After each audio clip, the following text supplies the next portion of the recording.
Hare Krishna, welcome to homeo focus. ఈ వీడియోలో మనం కుక్కలకి, వీధి జంతువులకి ఏం ఆహారం పెట్టాలి, ఎలా పెట్టాలి అని తెలుసుకుందాం. ఎందుకంటే ఇవాళ రేపు చాలామంది అన్నం పెడుతున్నారు, కానీ వాళ్ళకి ఎలా పెట్టాలి ఏంటని తెలియక వేస్ట్ అయిపోతున్నాయి. సో మీరు కొందరైతే వైట్ రైస్ ఎలా ఉందో అలా కుప్ప పెట్టేస్తున్నారు, ఇంకా అసలు టచ్ చేయవు, అది వేస్ట్ అయిపోద్ది. అండ్ ఒకవేళ మీరు కర్రీస్తో పెట్టాలి అనుకుంటే చాలా లైట్గా, కారం ఎక్కువ తెలియకుండా మీరు చిన్నపిల్లలకి ఎలా పెడతారో అలా కలిపి పెట్టాలన్నమాట. కొందరు మిర్చీలతో, మసాలాలతో తిక్కగా కలిపి పెడితే అవి అస్సలు తినవు, కాబట్టి చాలా లైట్గా కలిపి పెట్టాలి.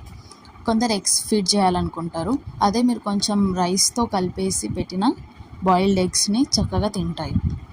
ఇంకా మీ రోటీస్ ఆర్ చపాతీస్ కూడా అవి చక్కగా తింటాయి. లేదా పాలు, పన్నీర్ లాంటివి చేసుకున్నప్పుడు మిగిలిన అవే కానీ ఆ లిక్విడ్ మిల్క్ అది ఏదైతే ఉంటుందో అవి తీసుకుంటాయి. నెక్స్ట్ కొంచెం నెయ్యి వేసి కలిపి పెట్టినా కూడా తింటాయి. బిస్కెట్స్ కూడా పెట్టవచ్చు, చాక్లెట్ ఫ్లేవర్ కాకుండా చూసుకోండి. అండ్ నాన్ వెజ్ తినేవాళ్ళు మీరు అందులో బాగా మసాలాలు, కారాలు వేస్తారు కాబట్టి చాలా లైట్గా బోన్స్ అలాంటివి లెఫ్ట్ ఓవర్స్ కూడా అవి ప్రిఫర్ చేస్తాయి, తింటాయి. సో కర్రీస్తో పెట్టేవాళ్ళు చాలా లైట్గా, కారం లేకుండా చిన్నపిల్లలకి ఏ విధంగా అయితే పెడతారో అలా పెట్టాలన్నమాట. So hope this helps and stay tuned for more videos. Subscribe to homeo focus. Thank you.